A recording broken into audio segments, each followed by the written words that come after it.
Day 3 in this new life, and I was finally meeting my fiancée, an ice queen, a billionaire CEO, and, according to the novel I was now trapped in, the woman I was destined to simp for until I had nothing left. I looked at the face across from me, a face so cold it could give you frostbite, and all I wanted was to call this whole thing off and go home to my glorious new life of doing absolutely nothing. She's beautiful, no doubt, but she's a stone-cold workaholic. Whoever marries her is hitting the jackpot of bad luck. Come on, let's get this over with. I've got a raid scheduled with the guys in an hour. I picked up my espresso, ready to deliver the line I'd been rehearsing. Let's call off the engagement. Across the table, the Ice Queen, a woman famous for her unshakable composure, flinched. The sterling silver spoon in her hand clattered in her cup. My name is Ethan Vance. 3 days ago, I was just another corporate drone, grinding away in the 9-to-5 purgatory. My only escape was a cheesy web novel called Billionaire Dragon's Vengeance. Then I woke up here. I'd been reborn as a side character with the same name, a useless trust fund brat who was handsome, rich, and nothing else. My family, in a classic dynastic merger, had arranged my marriage to the novel's second female lead, the brilliant, gorgeous, and emotionally unavailable Aurora Sterling. In the book, the original Ethan pathetically throws himself at Aurora, only to get crushed by the main character, bankrupting his family in the process. A truly tragic ending. Me, I just want to chill. So, on day 3, I took the initiative and asked Aurora to meet me at the sleek cafe in the lobby of her corporate headquarters. I had one goal: break up. I size her up, a bespoke designer suit that did incredible things for her curves. Her hair was pulled back in a severe, elegant bun, revealing the long, pale line of her neck. Her face was so perfect, it looked like it was generated by an AI, but her expression was colder than a Siberian winter. Damn, you can tell she's worth billions. That aura, that face, it's unreal. Too bad she's a machine. The book said she'd skip meals for meetings until she gave herself an ulcer. Marrying her would be like marrying your work laptop, one that might give you hypothermia. Hard pass. Just get it done. Go home. Fire up the new gaming rig. Maybe try to master French cuisine, distill some small batch whiskey. That's the life. I cleared my throat, pasting on a polite, corporate smile as I lifted my cup. I was about to speak. Ms. Sterling, I think we. Clang. The sharp sound cut me off. The silver spoon fell from Aurora's hand, right into her pristine white porcelain cup, sending a ripple of brown liquid splashing onto the saucer. For the first time, a crack appeared in her flawless, glacial facade. A flicker of sheer bewilderment crossed her eyes. She was staring at me, not just looking, but staring like she was trying to decipher a complex code written on my face. Huh? Did I scare her? No way. Maybe my new face is so ridiculously handsome, it's short-circuiting her brain. I subconsciously touched my cheek. I had to admit this body was top tier. 8-pack abs, a jawline that could cut glass, and the face of a young Brad Pitt. Aurora's expression grew even stranger. It was a cocktail of shock, disbelief, and a hint of absurdity. She took a deep breath, the Ice Queen mask snapping back into place. Mr. Vance, she said, her voice as cool and crisp as her appearance. You asked for this meeting. For what purpose? Here we go. Showtime. Ms. Sterling, the engagement between our families was arranged by our parents. However, I don't believe matters of the heart should be forced. We have no emotional foundation, and therefore, I hadn't even finished my sentence. So let's just rip the Band-Aid off. You go your way, I'll go mine. You keep being the CEO workbot. I'll go be a professional slacker. We walk away, no harm, no foul. Perfect, right? Aurora's breathing hitched. I saw the knuckles of the hand she had resting on the table tighten, turning white. I frowned. This wasn't right. According to the book, she despised this useless playboy fiancé of hers. She should be jumping at the chance to get rid of me. What was with this reaction? Ethan, she said suddenly, using my full name. Her voice was even colder than before. Do you think this marriage is a joke? Lady, what part are you playing? You want out of this even more than I do. Are you just pissed that I'm the one breaking it off first? Is your CEO ego that fragile? Women. Go figure. Fine, I'll get her now. My expression instantly shifted to one of deep, tragic sincerity. My inner actor took the stage. Aurora, that's not what I mean. It's just, I don't deserve you. You're so brilliant, so radiant, and I'm just a good-for-nothing playboy. I can't bear the thought of holding you back. I even try to squeeze my eyes a little, aiming for a hint of mournful atmosphere. Come on, take the bait. Tell me I'm right, that I'm a worthless loser, that we can tear up the prenup and we're both free. Win-win. As Aurora watched my heartfelt performance, the corner of her mouth twitched almost imperceptibly. Her expression grew more complicated, as if she were observing a rare and fascinating new species of clown. Silence. The silence was so awkward it felt thick enough to chew. Just as I thought she was about to explode, she slowly raised her coffee cup to her lips and took a sip. The movement was elegant, but I could feel the barely restrained force behind it. Then, she looked at me with those beautiful, piercing eyes and said, enunciating each word with chilling precision, I'm not calling it off. I blinked. Question mark? That's not in the script. Lady, did you get the wrong playbook? If you don't call it off, how am I supposed to start my glorious life of retirement?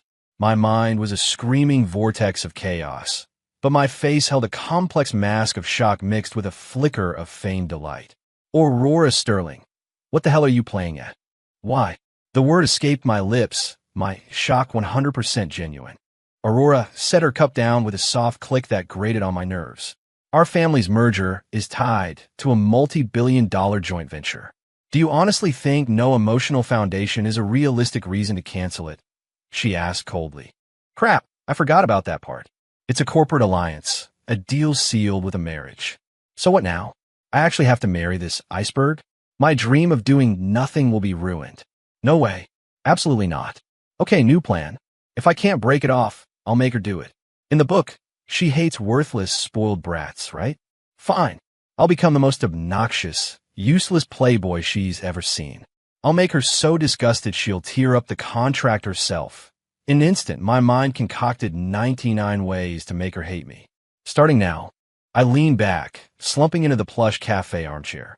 I crossed one leg over the other and gave her a lazy, dismissive once-over, my eyes dripping with arrogance. So it's all about the money. Fine, whatever. Guess I can't complain too much. Marrying a woman as gorgeous as you isn't a total loss. I deliberately emphasized the word gorgeous, my tone oozing the kind of casual disrespect a trust fund brat would have for a woman. Come on, despise me. Give me that death stare that could freeze hell over. Tell me I'm shallow. Tell me I'm a lost cause. I watched her, my heart filled with anticipation. But once again, Aurora's reaction was completely off script. There was no scorn, no anger. She just watched me, and in the depths of her cool eyes, I could have sworn. Was that a flicker of a smile? Did I imagine that? Can ice queens even smile? Oh, just gorgeous? She asked slowly, as if she were genuinely curious about my assessment. What else? Your sparkling personality? You walk around with a face that looks like someone owes you $1 million. Your body's a knockout, though. The curves are all in the right places. The legs go on for days. Whoa, easy, Ethan. Don't go there. You're starting to get hot under the collar. The very instant that thought crossed my mind. Cough. Cough, cough. Aurora, who had just taken a sip of coffee, sprayed it out in a fine mist. She broke into a violent coughing fit, a deep, unnatural blush spreading across her perpetually pale cheeks. A nearby waiter rushed over alarmed. Ms. Sterling, are you all right? I'm fine, she managed to gasp, waving him away. She took the offered napkins and dabbed at her lips, her movements clumsy for the first time. As she wiped her mouth, she shot me a furious glare from the corner of her eye. It was a look of 3 parts embarrassment and 7 parts rage. I feigned an expression of pure innocence. What's her problem? You can choke just for drinking coffee? This CEO's basic life skills are seriously lacking. Whoever marries her is going to have to be a full-time caretaker. Tragic. So tragic. Aurora's hand froze, the napkin in her fist nearly shredded to pieces. She took a breath, then another. It took a monumental effort for her to regain her composure. Ethan, she said, her head snapping up, her gaze sharper than ever before. The engagement stands. That's final. I have a meeting. I'm leaving. With that, she stood, and without another glance, strode away on her killer heels. But for some reason, her retreating back looked less like a powerful exit and more like a hasty escape. I watched her disappear through the glass doors, lost in thought. This entire situation had spun completely out of my control. This Aurora Sterling was weird. Well, my initial plan failed, but the mission continues. I pulled out my phone and dialed a number. "Hey, Marcus." A crisp, respectful voice came through the line. "Mr. Vance, how can I help you?" Marcus Kane, the all-purpose assistant my new father had assigned to me, and my number one guy. In the book, he was a business prodigy who backed the wrong horse and ended up ruined. But now he was my guy. "I need you to do 3 things for me," I said, my voice lazy. "First, buy up that abandoned warehouse district on the west side. Second, start shorting Thorn Industries stock. Third, find out why Aurora Sterling was acting so damn strange today. The city is going to announce a new tech development zone on the west side next month. That land's value will skyrocket 100-fold. Thorn Industries, that's Bradley Thorn's family company, the guy who's been chasing Aurora for years. They're in the middle of an overseas acquisition that's actually a trap. In 3 days, the whole thing will blow up and their stock will tank. Perfect time to buy the dip and make some pocket change. As for Aurora, that woman is a puzzle. I need to figure her out." I lay back on the plush chair, delegating my way to riches with just a few words. This was the life I wanted. Let my capable people handle the details while I steer the ship from a comfortable distance. Perfect. After hanging up, I stretched, humming a tune as I prepared to head home. I had no idea that in her penthouse office, the supposedly composed Aurora Sterling was standing in front of her floor-to-ceiling windows, her mind in utter chaos. My outrageous inner monologue was still echoing in her head. The West Side Warehouse District, the Thorn acquisition. As a business genius herself, she knew exactly what that kind of intel meant. If my thoughts were real, then Ethan Vance was no spoiled playboy. He was a master strategist, a reclusive genius who could predict market shifts with terrifying accuracy, his entire worthless persona. It was all an act, but why? Why would he pretend? And then Aurora's cheeks began to burn again. She remembered my mental evaluation of her figure. That bastard. That pig, but why was it that when he thought don't go there, you're starting to get hot under the collar? She didn't feel offended at all. In fact, her heart had skipped a beat. Aurora pressed her hands to her burning face, questioning her own sanity for the first time. Was there something wrong with her? For the next few days, I fully committed to my role as a professional slacker. I'd wake up whenever I felt like it, hit the gym in the afternoon, and spend my evenings gaming with friends, all while having my private chef try to master the entire French Laundry cookbook. Life was good. As for the engagement, I wasn't worried. Aurora was a workaholic. She'd probably forgotten all about me by now. Eventually, she'd remember she was engaged to a hopeless case and come to me to call it off. This afternoon, I was in my home gym, a space that would make an equinox jealous, getting a good sweat on. 8-pack abs, chiseled lines. Sweat dripped down my defined muscles. It was pure testosterone. Not bad. This body's got a great foundation. A little work, and it's already paying off. Gotta keep this up. A man's gotta have the right tools to enjoy the good life, after all. I was admiring my reflection when the gym door suddenly swung open. I turned and froze. Standing in the doorway was Aurora Sterling. She'd traded her cold corporate armor for a cream-colored sundress. Her hair was down, falling softly over her shoulders, and she wore just a touch of makeup. She looked less like a predator and more gentle. Holy crap, what's she doing here? And dressed like that? Did she have a personality transplant? I gotta say though, without the power suit, she's much more of a woman. That dress really shows off her figure. Ahem, avert your eyes, Ethan. Be a gentleman. Aurora stood at the door, her gaze falling on my bare, sweat-glistening torso. The tips of her ears turned a delicate shade of pink. Her eyes lingered on my chiseled abs for a full 3 seconds. Then, as if she'd been burned, she quickly looked away and cleared her throat. "I came to see you," she said. Her voice was still cool, but if you listened closely, you could hear a slight tremor of unease. I grabbed a towel, wiped the sweat from my face, and threw on a tank top before walking over. "See me? Does the great CEO have this much free time? No meetings to run?" I asked, my tone deliberately teasing.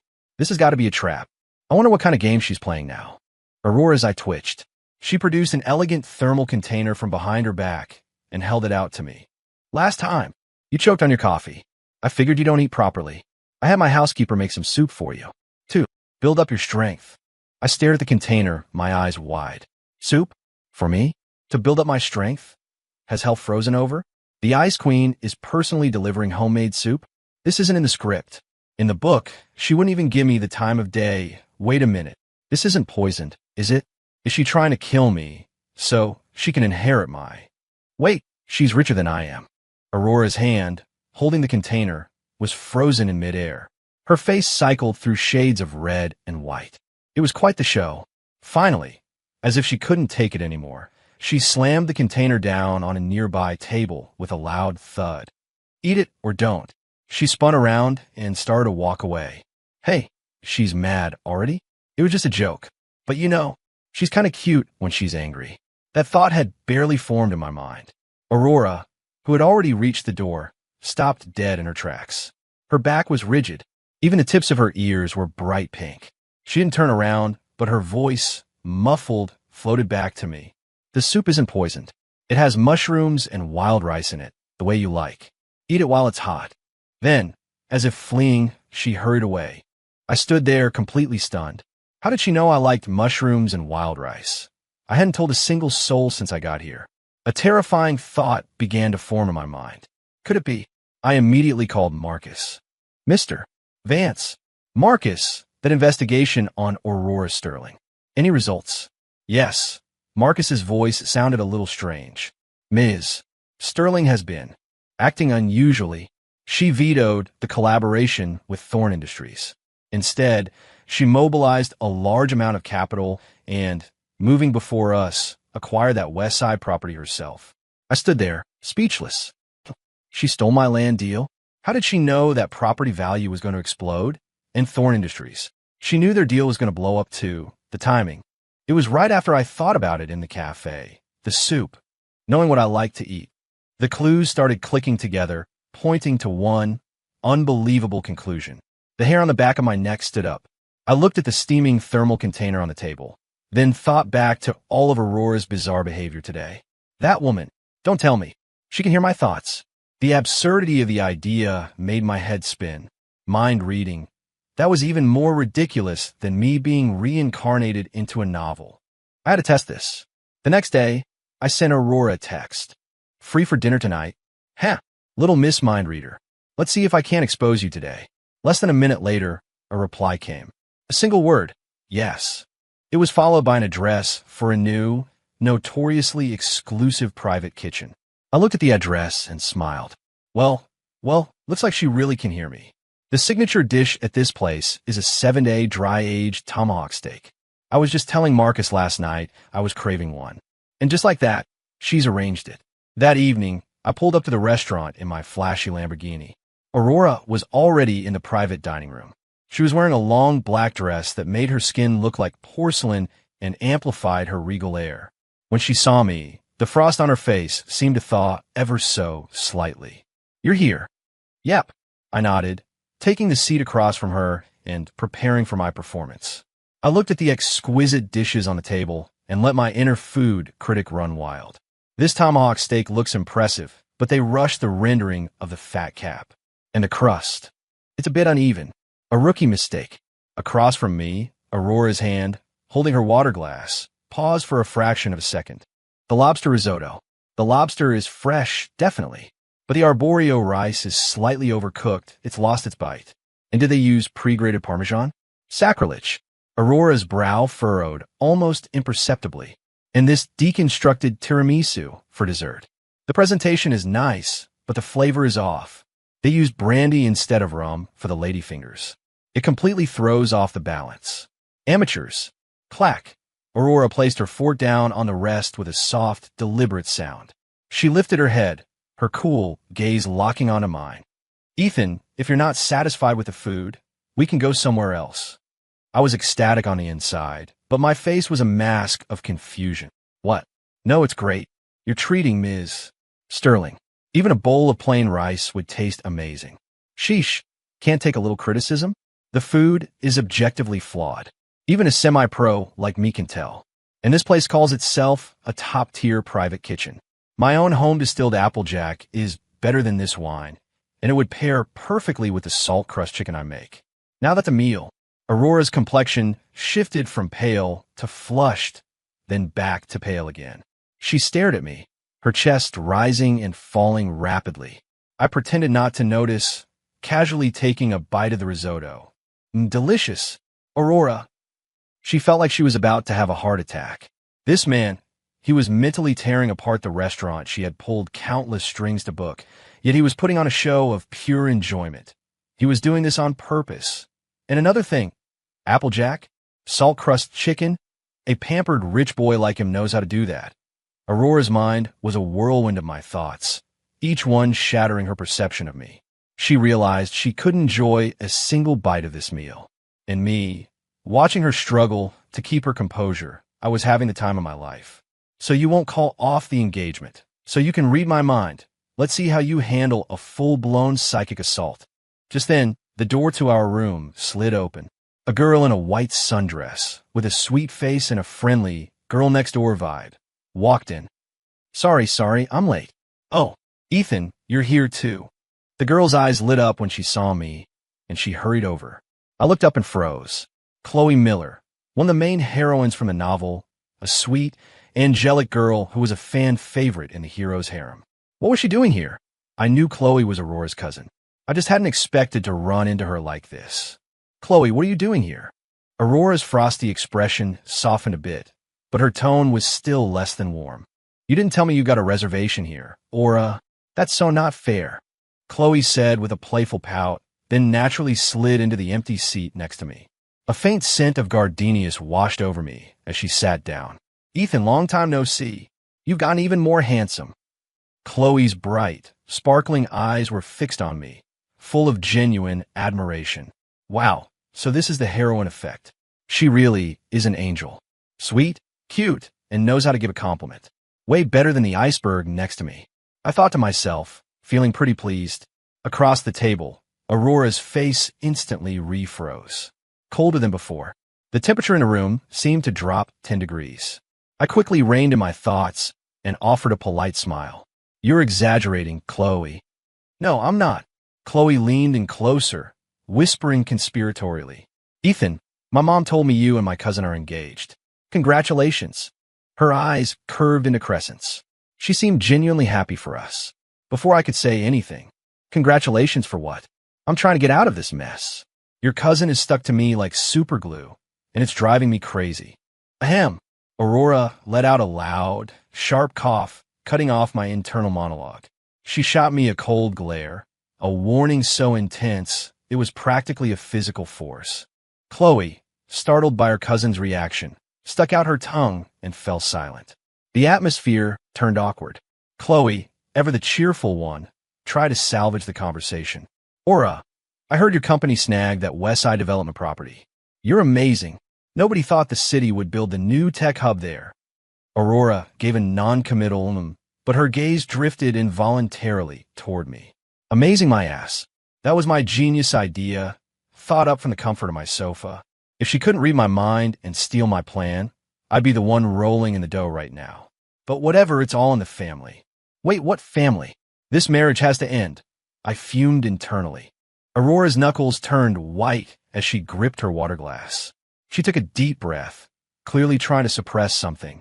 Chloe, oblivious to the undercurrents, continued to gaze at her cousin with admiration. And Thorn Industries. I heard their overseas deal was a total disaster. Their stock is worthless now. It's a good thing you pulled out your partnership with them, or they would have dragged you down too. Aura, your business instincts are scary good. At this, a faint blush crept up Aurora's cheeks. Her eyes, full of a complex emotion I couldn't decipher, landed on me. It was a look that seemed to say, this was all because of you. I felt a little uncomfortable under her stare and pretended to be engrossed in my tea. Why are you looking at me? You want to take credit for this too? If it wasn't for me, you'd probably still be getting played by that idiot Bradley Thorne. Speaking of which, Thorne was pretty dedicated, chasing Aurora for all those years. Too bad he's an idiot. Got used as a pawn and didn't even know it.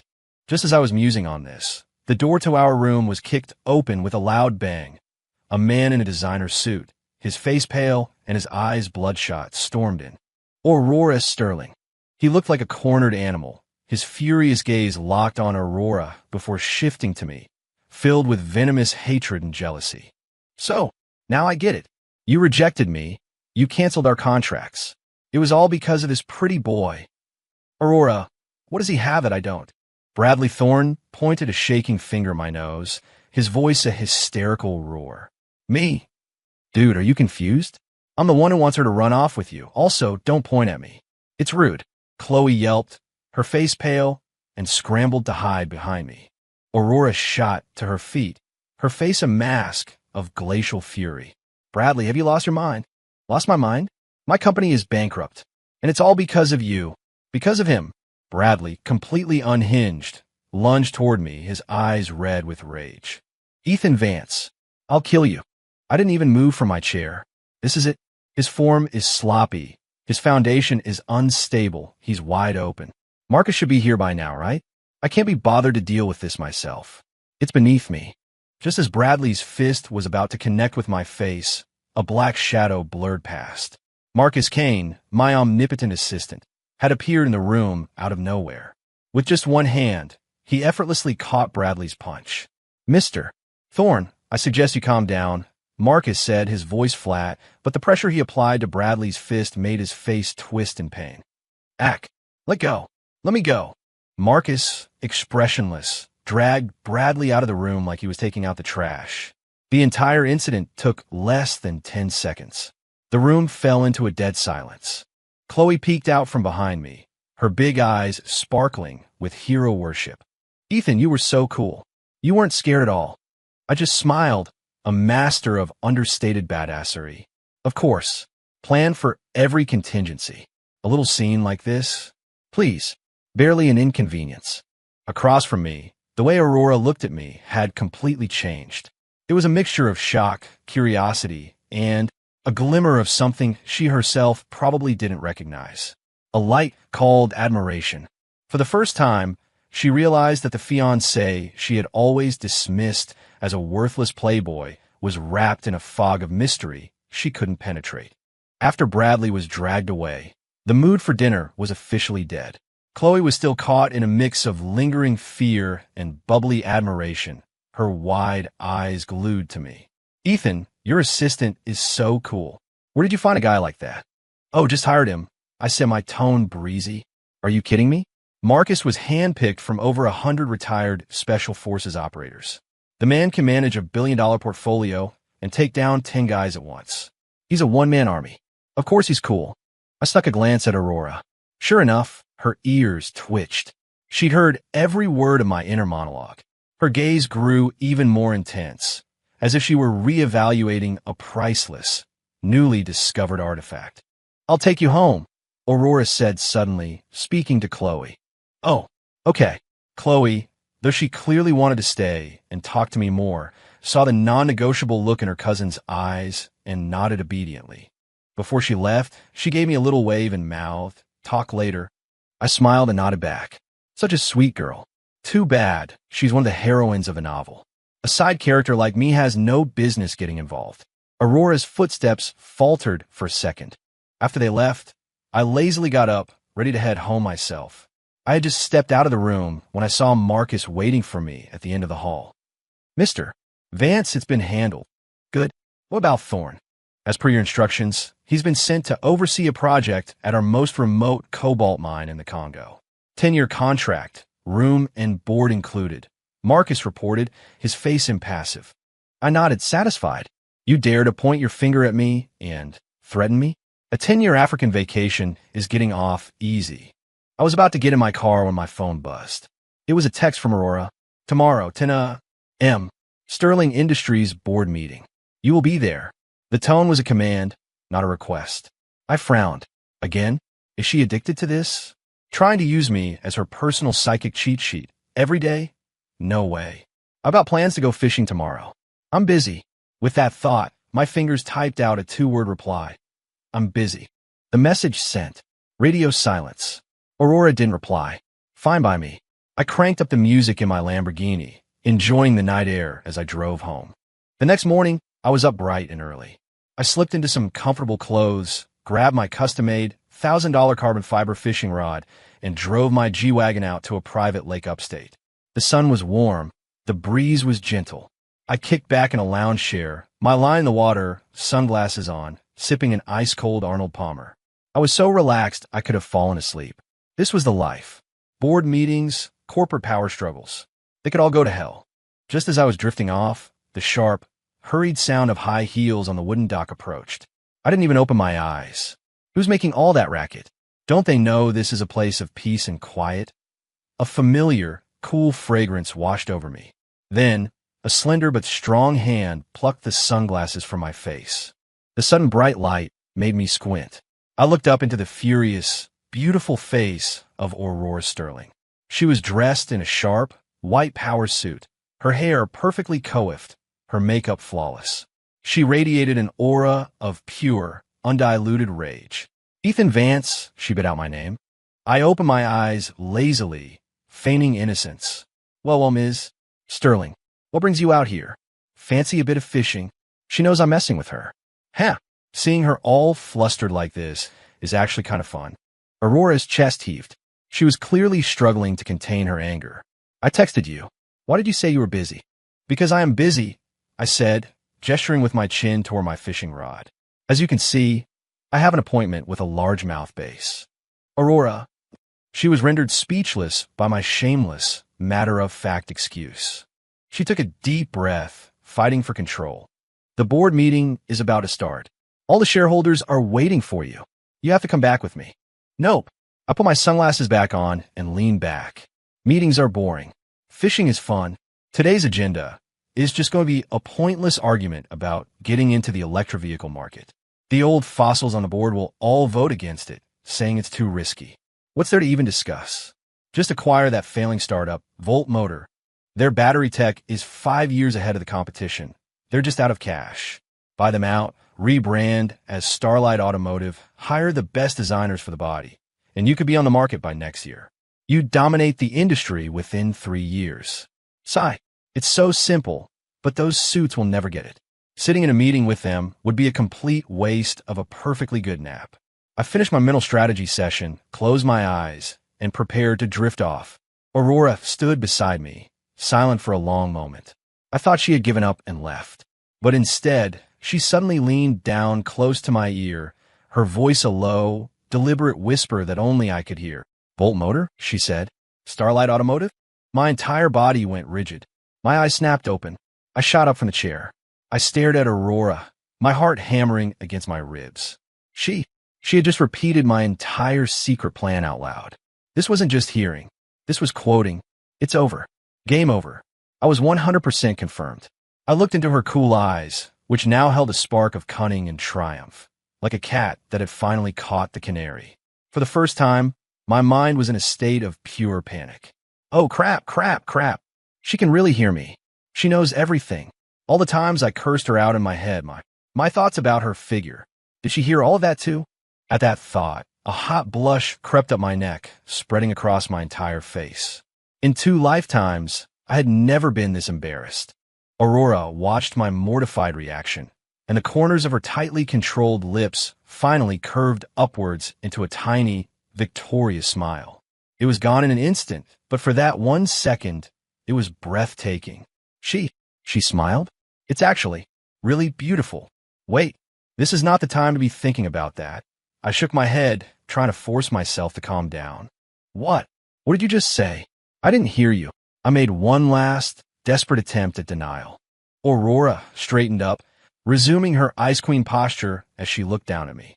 I said, if you're so confident in Starlight Automotive, why don't you come to the board meeting and convince those old fossils yourself? She said the name Starlight, the name I had just invented in my head. That was it. There was no room left for denial. I deflated like a popped balloon and slumped back into the lounge chair in total defeat. Pointless, I mumbled. What's pointless? Everything, I said, giving up completely. You can hear everything anyway. You go tell them. Why do you need to drag me into it? This is so annoying. My one secret is out. It's like being naked in public. How am I supposed to act cool and mysterious now? How am I supposed to complain about everything in peace? My perfect slacker life. My source of joy. It's gone. My mind was wailing in despair. Aurora looked at my utterly defeated state, and a flicker of, was that sympathy, crossed her face. She sat down in the chair next to me, her voice softening. Ethan, this isn't just my company. It's yours too. The Vance and Sterling families each own 30% of Sterling Industries. We're partners. If this project succeeds, it will be a massive win for both of our families. I turned my head away, refusing to look at her. That's your business. I just want to fish. You know what to do anyway. It makes no difference whether I'm there or not. Just leave me alone and let me be a bum. Aurora was silent for a moment. Then she asked, her voice quiet, with a hint of a tremor I'd never heard before. Do you hate me? I froze. I turned back to look at her. Her head was bowed, her long eyelashes casting shadows on her cheeks. She looked almost vulnerable. Hate you? Not really. I just think you're too cold like a robot. No fun. But now, maybe you're not so boring after all, and you're gorgeous with a body that's... Well, if I really hated you, I wouldn't have had those thoughts in the cafe. I had barely finished the thought when I saw Aurora's ears turn a bright, furious red, the blush spreading down to her cheeks. She snapped her head up, glaring at me with a mixture of shame and anger. Ethan, can you please try to think about something professional for once? Me? Welp, this conversation was officially over. I finally understood. As long as I was around her, I had zero privacy. I surrendered. Fine. I'll go, all right? I'll go, I said, holding up my hands in defeat. But I have one condition. What is it? Aurora's eyes lit up.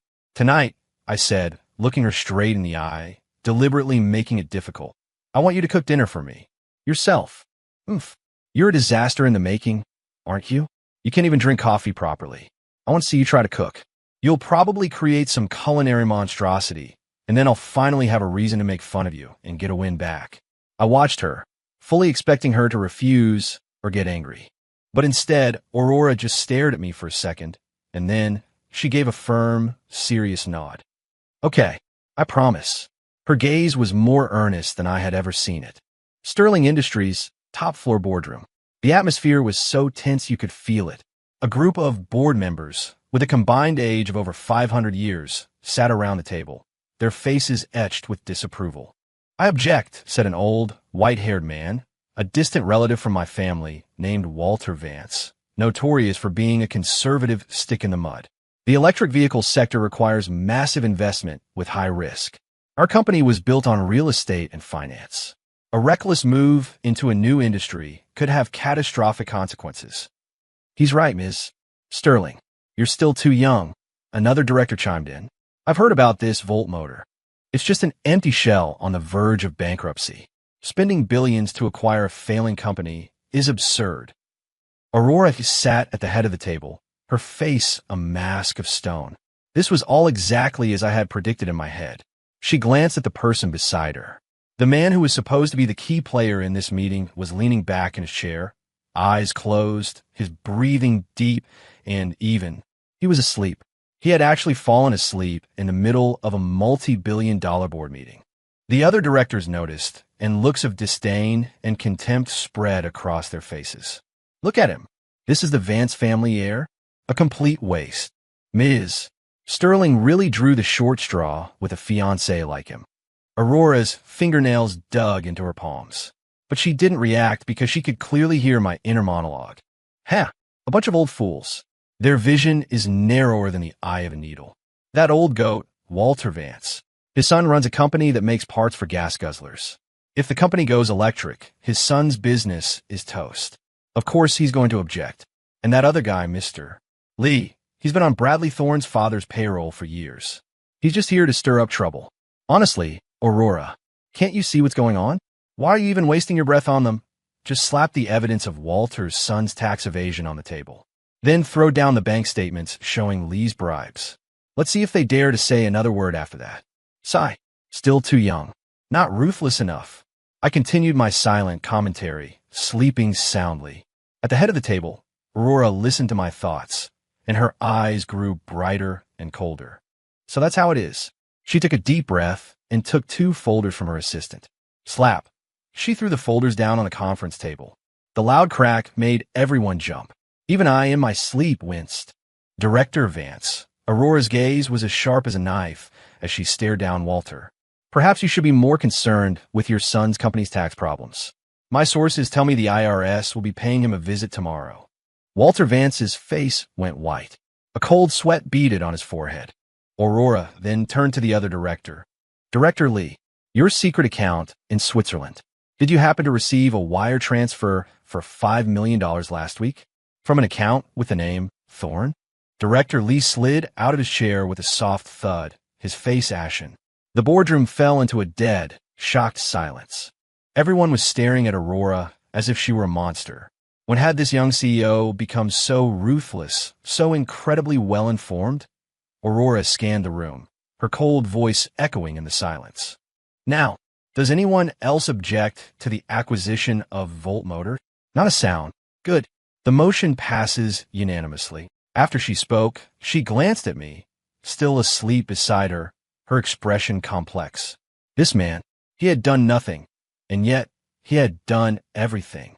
He was like a god hiding behind the scenes, controlling the entire game without lifting a finger. The meeting ended, and the board members scattered like frightened mice. Aurora walked over and gently nudged my shoulder. Hey, wake up. It's over. Huh? I groaned, opening my eyes sleepily. Oh, it's done? What happened? I asked, pretending to be completely clueless. Keep acting, Aurora thought with a flash of annoyance, but her face remained impassive. It passed. Oh, great. Can I go now? I've got dinner plans. At the mention of dinner, Aurora's expression became a little stiff. I don't go back on my promises, she said, her voice a little rigid. Come to my place after work. Without waiting for my reply, she turned and walked away, her heels clicking briskly on the marble floor. I watched her slightly flustered retreat, and a smile I couldn't contain spread across my face. A home-cooked meal by the disastrously domestic Ice Queen. I couldn't wait to see if it would be a pleasant surprise or a hilarious catastrophe. At 7 o'clock sharp, I arrived at the entrance to Aurora's penthouse. It was a stunning, minimalist space occupying the top 3 floors of a skyscraper overlooking Central Park, with tight security and extreme privacy. I rang the bell, and the door was opened by Aurora herself. She was wearing a pink apron with a cartoon rabbit on it. The image was so jarring, so utterly out of character, that my brain momentarily shut down. I would bet my entire fortune that no one in her company, no one in the world, had ever seen the great Ice Queen, Aurora, Sterling looking like this. Ha ha ha, a pink bunny apron. What the hell? It clashes so horribly with her ice-cold face. Is this what they call Mo? Oh my God, is she secretly into cute stuff? This is hilarious. I'm dying. I was roaring with laughter on the inside, but I managed to keep my face straight, affecting a look of deep curiosity. Aurora's face was so red it was practically glowing. She shot me a death glare and stepped aside to let me in. What are you looking at? Have you never seen someone wear an apron before? I have. I answered honestly. Just not you. As I stepped inside, my nose was assaulted by an indescribable smell. It was something like burnt charcoal mixed with the acrid stench of some chemical agent. My heart sank. Don't tell me. That smell. Did the kitchen explode? I rushed toward the kitchen area. The scene that greeted me made my jaw drop. The once pristine, state-of-the-art open-plan kitchen now looked like a war zone. The counters were a mess of vegetable scraps and mysterious liquids. One pot was overturned on the floor, its contents a black, unrecognizable sludge. Another pot was still on the stove, billowing thick black smoke. Beep, beep, beep. The smoke alarm shrieked. And in the middle of it all was our great CEO, holding a spatula and staring blankly at the smoking pot. Her beautiful face was smudged with black ash, making her look like a sad, lost kitten. This wasn't just a bad cook. This was a kitchen terminator. I sprinted past her, turned off the stove, flipped on the powerful vent hood, and threw open a window. The motions were smooth and practiced. Aurora stood by, watching my efficient rescue operation, completely stunned. How do you know how to? I'll have to make it myself. If I didn't, were you planning on burning the building down? I shot her an exasperated look. Good Lord, how has this woman survived this long? With her skills, she'd have starved to death if she lived alone. All right. Can't count on her. My dinner. Looks like I'll have to make it myself. I sighed, rolled up my sleeves, and started to clean up the disaster. Aurora stood beside me like a child who had been scolded, fidgeting and wanting to help, but having no idea where to start. I'm sorry, she whispered. You think? I grumbled, scrubbing at the burnt pot. Ms. Sterling, do you have some kind of fundamental misunderstanding of the concept of cooking? Aurora's head drooped even lower, her voice thick with misery. It was my first time. My scrubbing motions paused. First time? She did this. To cook a meal for me? Something in my chest pricked, a soft, strange feeling. I didn't say anything else, just quietly finished cleaning the kitchen. Then, I opened the refrigerator. It was fully stocked with top-of-the-line ingredients. Wagyu beef, Australian lobster, organic vegetables. TSK. Rich people. What a shame, all this good stuff wasted by her. I picked out a few simple ingredients, planning to make a few classic dishes. What are you making? Aurora asked, creeping closer. Mac and cheese from scratch, a perfectly seared steak, a classic Caesar salad, and a creamy tomato soup, I said offhandedly.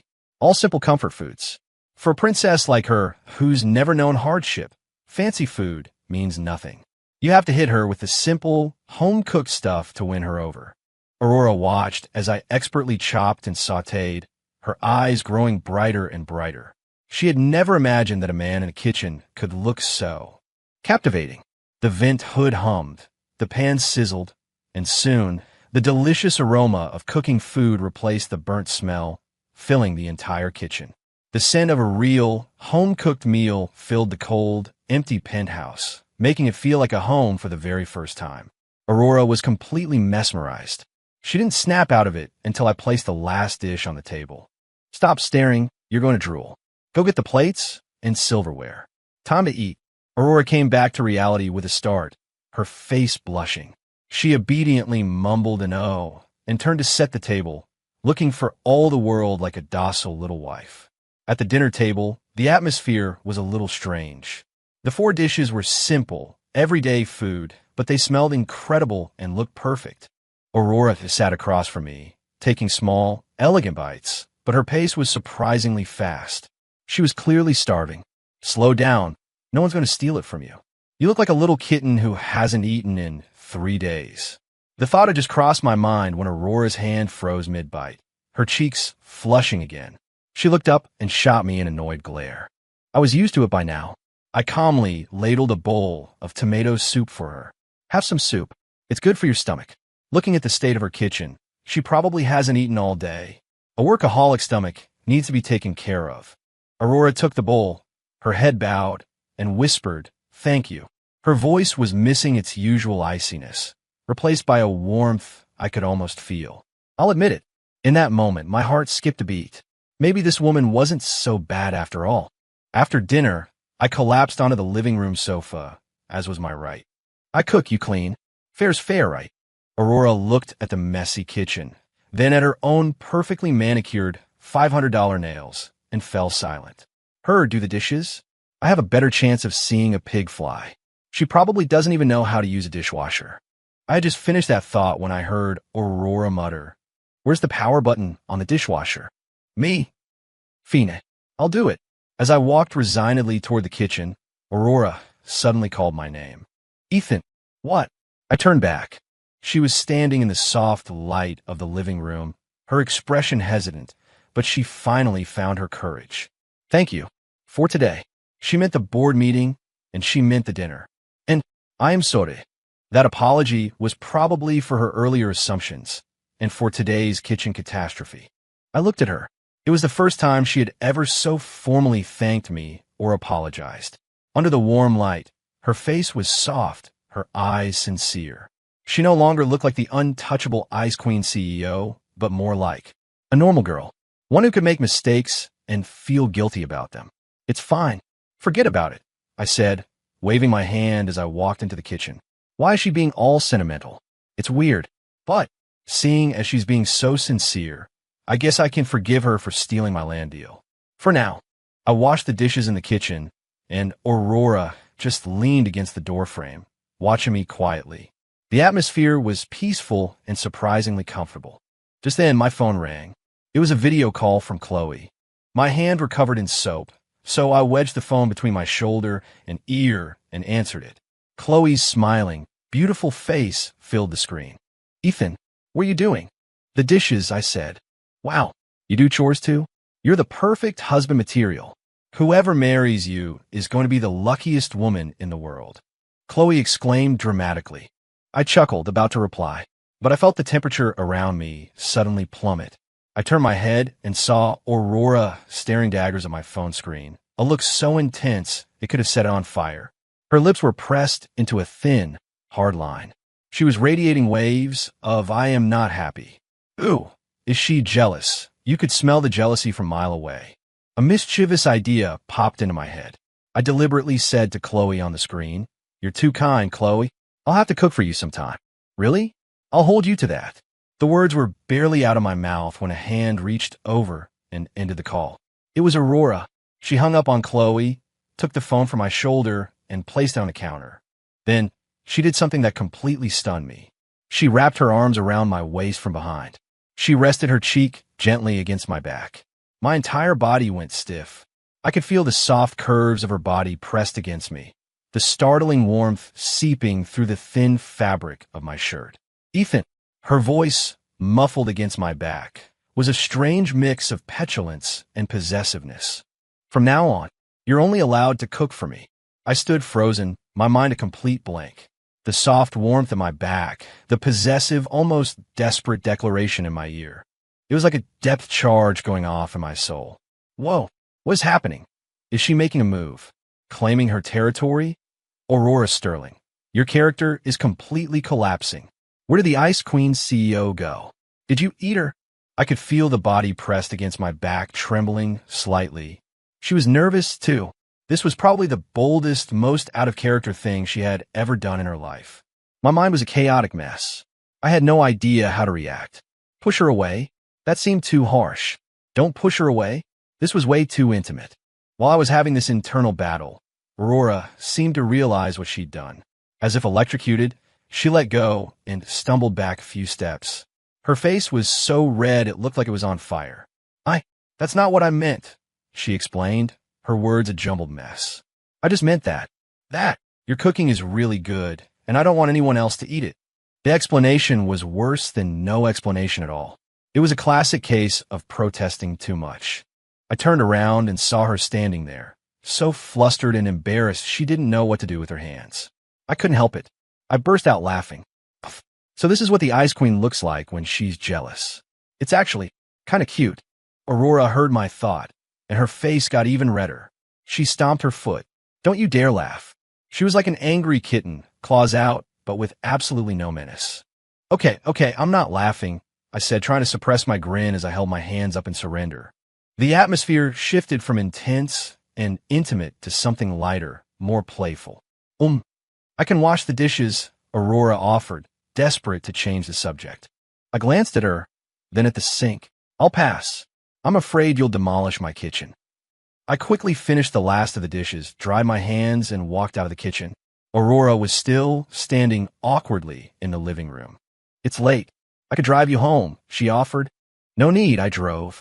Oh, an awkward silence fell between us again.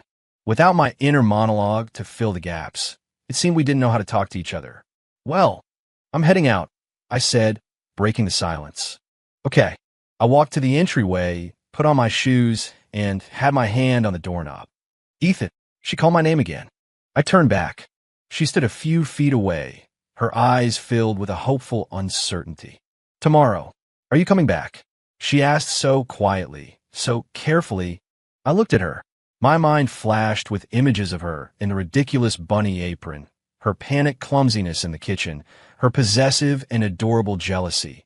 And now, this look of timid hope. This woman, it seemed she was slowly, piece by piece, revealing her softest, most genuine self to me. And it was all because she could hear my thoughts. Because she had heard the real me, the one hiding behind the Playboy facade, the one who saw everything but just wanted to chill. Maybe being with her wouldn't be so bad after all. Maybe adding an interesting, beautiful roommate to my grand plan for a lazy life wouldn't be the worst thing in the world. An idea sparked in my mind. I gave her a real, genuine smile. Of course I am. Why wouldn't I? Im kreving pod ruast tomorrow. Make sure you buy a chuck roast ahead of time. And please, stay out of the kitchen. I'm too young to die. Without waiting for her reaction, I opened the door and walked out. Behind me, Aurora stood frozen in place. A few seconds later, a brilliant, radiant smile bloomed on her face. It was a smile like the first thaw of spring, so beautiful it could make the whole world pale in comparison. From that day on, my relationship with Aurora entered a strange new phase. My daily routine shifted from eat, sleep, game to eat, sleep, tease Aurora. Yes, Aurora. After another incident where she blushed at one of my inner thoughts, I decided to just drop the formality and call her by her first name. Calling her Miss Sterling is too distant. Aurora is much better. She's going to be my wife eventually. Might as well get used to it. When Aurora heard that thought, she nearly snapped the expensive pen in her hand, but the deep blush that spread all the way to her ears gave away her true feelings. So the name stuck. In return, she started calling me Ethan again, but without the coldness. We hadn't officially defined our relationship, but we were more intimate than most couples. Every day after work, not that I did much, I'd report to her penthouse to cook dinner. She'd follow me around like a little shadow, handing me plates or spices, though she still occasionally caused minor disasters, like mistaking the salt for sugar. My dear, are you trying to kill me with sodium so you can inherit my billions? It was an accident, she'd argue, her face red. After dinner, I'd lounge on the sofa and watch TV, and she'd sit on the rug nearby, her head resting against my leg as she worked on company files. The scene was unbelievably domestic. At her company, the employees were going insane. They noticed that their perpetually frosty, ruthlessly efficient CEO had changed. She would stare at her phone and smile for no reason. During meetings, she would gaze off into space and suddenly blush. Once, a few employees were gossiping in the break room about a new cute anime figurine, and Ms. Sterling walked by, stopped, and actually asked, "Where can I buy one?" The entire company was gripped by a quiet panic, convinced their boss had been replaced by an alien. And I, the cause of it all, remained a humble, hidden mastermind. My life of ultimate slacking became even easier with my Aurora-shaped cheat code. I'd occasionally wander into the office, take a nap during a meeting, and think a few critical thoughts. The next day, Sterling Industries stock would soar. Ethan Vance didn't get out of bed today became a bizarre, almost mythical indicator in the financial world. As long as I was lazy, the company was making money. Countless investors would leave comments on my social media, begging me not to start working hard. Me? Do you people have any manners? One day, Chloe sent me another video call. She was a guest on a celebrity cooking show. "Ethan, help me," she cried as soon as the call connected. "What's wrong?" I was lounging on the lawn of Aurora's penthouse, soaking up the sun while she read a book nearby. The theme for this week's show is a dish that reminds you of home. I can't cook anything. The taping is next week. I'm going to make a total fool of myself. Home. That's a good theme. An idea came to me. "Don't worry, I'll teach you." "Really? Oh, thank you." I started verbally walking her through a recipe. It's a sophisticated dish, basically an elevated chicken velvet. The process is complicated, but the meaning is perfect. It's all about warmth and family. I was getting into it, completely oblivious to the fact that the woman reading beside me had stopped turning pages. She looked calm, but the white-knuckled grip she had on her book betrayed the storm brewing inside. Finally, you gently poach the chicken mousse in warm oil until it sets. Then you pour over a sauce made from rich chicken stock, prosciutto, and scallops. Got it. Got it. Ethan, you're a genius. That's like Michelin star level. I love you. Chloe squealed on the other end. "Stop fooling around and go practice," I said with a laugh before hanging up. I turned my head and met Aurora's gaze. Her eyes were as deep and stormy as the ocean. "Chicken velvet?" she asked softly, her voice unreadable. "Sounds like a very thoughtful dish." My heart skipped a beat. Oh crap.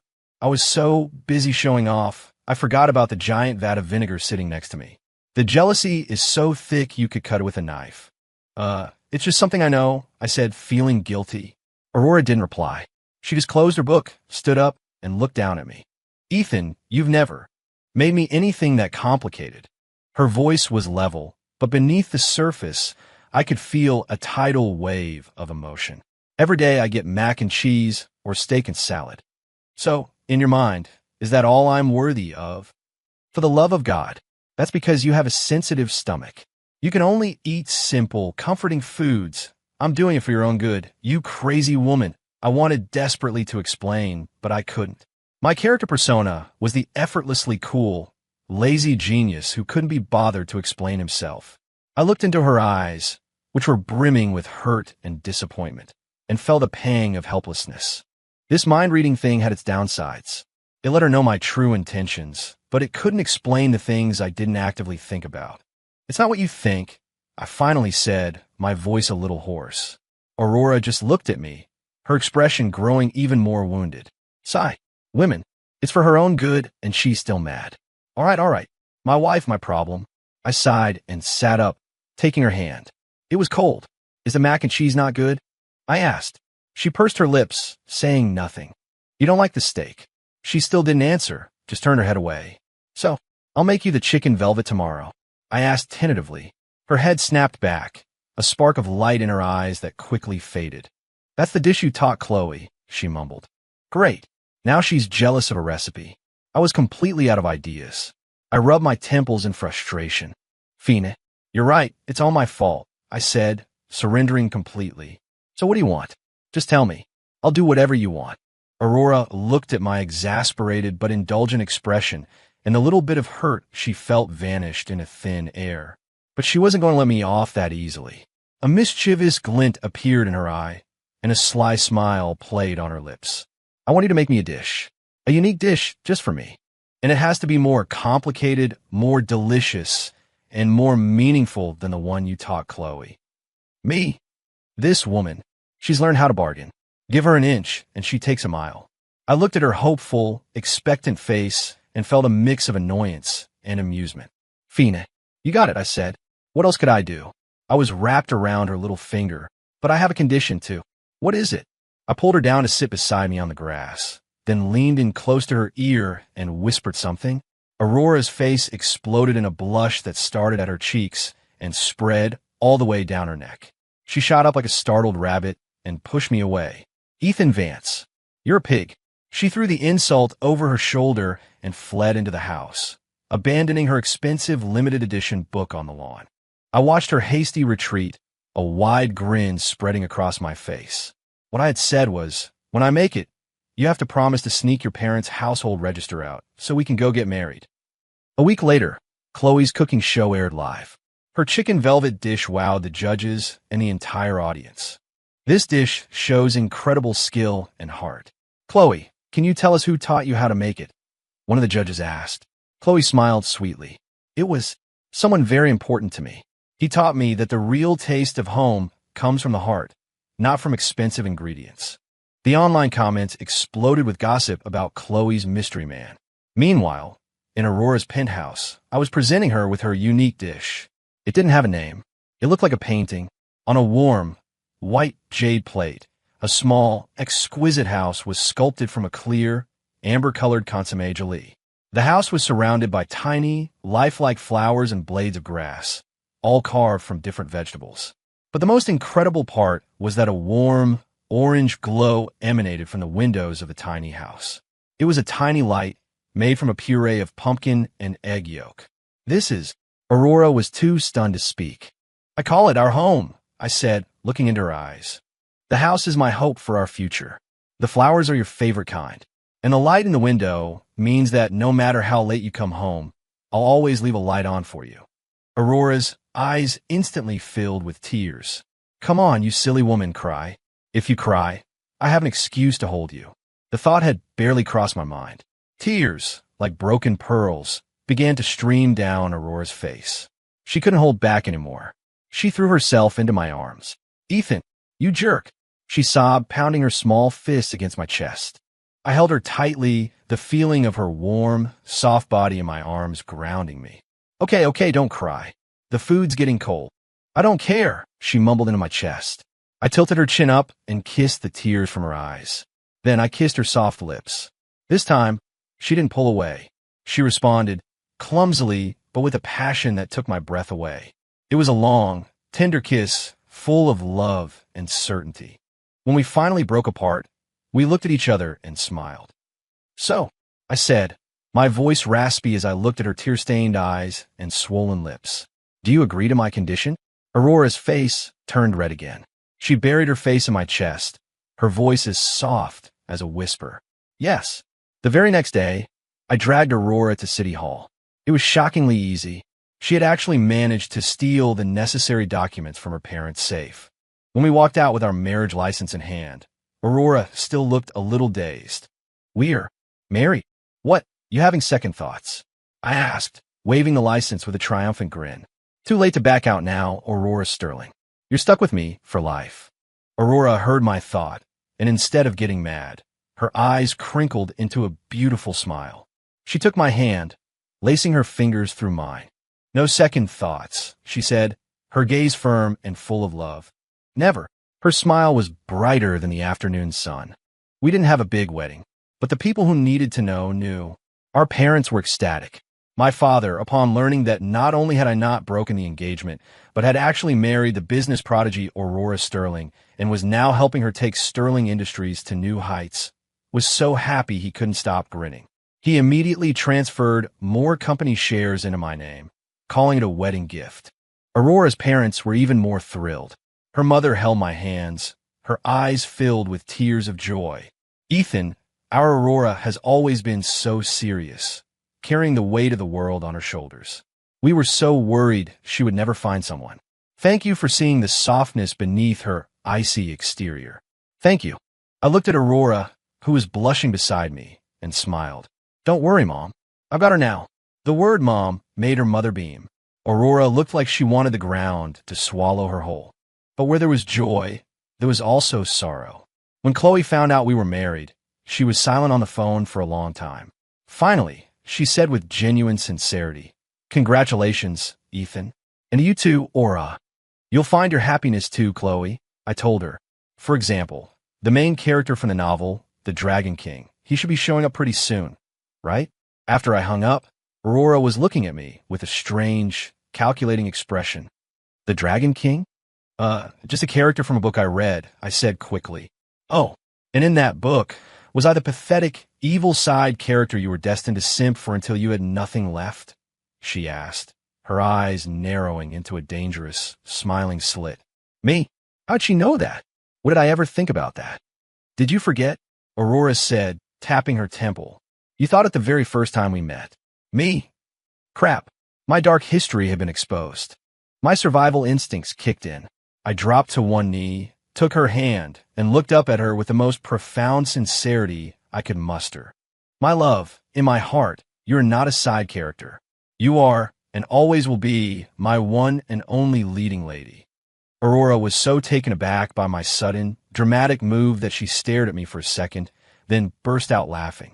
She pulled me up and gave me a quick kiss on the cheek. "All right, since you're so good with words, I'll forgive you. For now." I breathed a sigh of relief. Married life, it seemed, was going to be full of its own unique surprises and challenges. Married life was even better than I had imagined. I stuck to my master plan of ultimate laziness. I wake up late, cook, work out, and spend the rest of my time with my wife. As for the company, I only needed to offer some mental guidance whenever Aurora hit a snag. She would always perfectly grasp my strategic intent and execute it flawlessly. We were the perfect team, one in the spotlight, one in the shadows. Under our joint leadership, the value of Sterling Industries skyrocketed, becoming a legend in the business world. And my reputation as the mysterious Oracle Ethan Vance grew. Though no one could ever figure out how a man who spent his days fishing and napping could have such a terrifyingly accurate read on the market. One evening, Sterling Industries held its anniversary gala. As the CEO's husband, my attendance was mandatory. I wore a tailored suit, Aurora on my arm, looking absolutely radiant. The moment we walked in, all eyes were on us. Aurora was wearing a starlight blue evening gown. She looked so elegant, so beautiful, it was breathtaking. "You look incredible tonight, honey," I said, and I meant it. "So incredible, I want to take you home right now." And editor's note, a full page of descriptive, non-work appropriate thoughts have been redacted. A blush crept up Aurora's cheeks. She discreetly pinched the soft flesh at my waist. "We're in public. Behave yourself," she whispered, her voice a warning. I just grinned and squeezed her hand. Throughout the evening, countless people came up to us to offer congratulations and talk business. I played the part of the handsome, silent arm Candy perfectly, a polite smile fixed on my face, not saying a word. Aurora handled all the complex, schmoozing with effortless grace. Yep, a wife like this is all a man needs. I can now officially retire in peace. Halfway through the night, I slipped away to the restroom. On my way back, I overheard a few female employees gossiping. The CEO's husband is seriously handsome. He looks like a movie star. Handsome, so what? He's just a trophy husband. Did you see him? He didn't say a single word all night. He's clearly an idiot who knows nothing. I know, right? Such a waste of a good face. I feel so bad for Ms. Sterling. A god is stuck with a useless freeloader. I touched my nose, completely unbothered. Freeloader? Come on, be more creative. This freeloader is the premium-grade organic fertilizer that makes the goddess bloom. I was about to walk away when a familiar figure stepped in front of the gossiping women. It was Aurora. She must have followed me. Her face was a mask of cold fury. "The three of you, pack your desks tomorrow. You're fired." The women turned pale with terror. Ms. Sterling. "My husband," Aurora said, her voice quiet but ringing with absolute authority and fierce protectiveness, "is the best, most brilliant man in the world. You are not worthy of speaking his name." She turned, walked over to me, and took my hand, pulling me back to the center of the ballroom. Then, in front of everyone, she picked up a microphone. The entire hall fell silent. "I'd like to take this opportunity to properly introduce all of you to my husband, Ethan Vance." She looked at me, her eyes shining with love and pride. "The success you see at Sterling Industries today, every brilliant investment you've envied, every crisis we've miraculously averted, none of it was my achievement alone. The true mastermind has always been him. I, Aurora Sterling, am merely the weapon he wields." A collective gasp went through the crowd. Everyone stared at me as if they were seeing a ghost. And I just looked at the woman under the spotlight, the woman who, just to defend my honor, was willing to give me all the credit for her hard work. And my heart swelled with a love so profound it almost hurt. "You silly woman, what are you talking about? Without you, my ideas would just be thoughts. You're the one who made them real. We're a team, each other's greatest strength." Hearing my thoughts, Aurora's eyes welled up with tears, but the smile on her lips grew even brighter. In front of the entire world, she stood on her tiptoes and pressed a soft, gentle kiss to my lips. "I love you, Ethan. I love you too, Aurora," I whispered, pulling her into a tight embrace.